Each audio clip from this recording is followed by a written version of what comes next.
नजर डालेंगे तिजारत की दुनिया पर। आलमी मार्केट में सोने की कीमतों में इजाफे के बायस पाकिस्तान में भी सोने के नरखे बुलंद तरीन सतह पर पहुंच गए। बैनुल-अक़वामी बिलियन मार्केट में फी औंस सोने की कीमत में $84 के इजाफे के साथ $4039 की नई बुलंद तरीन सतह पर आ गई, जबकि पाकिस्तान में फी तोला सोने की कीमत में $8,400 और 10 ग्राम सोने की कीमत में $7,202 का इजाफा रिकॉर्ड किया गया। आलमी मालियाती फंड IMF मिशन और पाकिस्तानी हकाम ने स्टाफ लेवल मायदे में गैर मामूली पेशरफ्त कर ली है। पाकिस्तान और IMF दूसरे शशमाही इक्तिसादी जायजा मुज़ाकरात का एलामिया जारी कर दिया गया। जारी करदा एलामिया के मुताबिक मुज़ाकरात के इख्तिताम पर फ़रीक़ैन के दरमियान स्टाफ लेवल माहिदा न हो सका।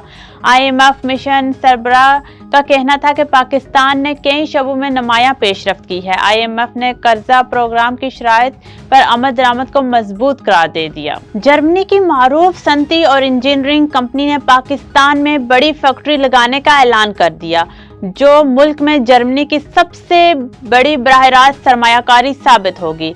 वफाकी वजीर कैसर अहमद शेख का कहना था कि पाकिस्तान 25 करोड़ आबादी की एक बड़ी मार्केट है, जहां सरमायाकारी के बेशुमार मौके मौजूद हैं। पाकिस्तान जर्मनी के साथ माशी और तिजारती ताल्लुकात को मजीद मुस्तहकम बनाने का ख्वाहां है। इन्होंने KIS बेसमेंट समेत दीगर बैनुल-अक़वामी कंपनियों को खुसूसी इक्तिसादी जोन्स में सरमायाकारी की दावत दी।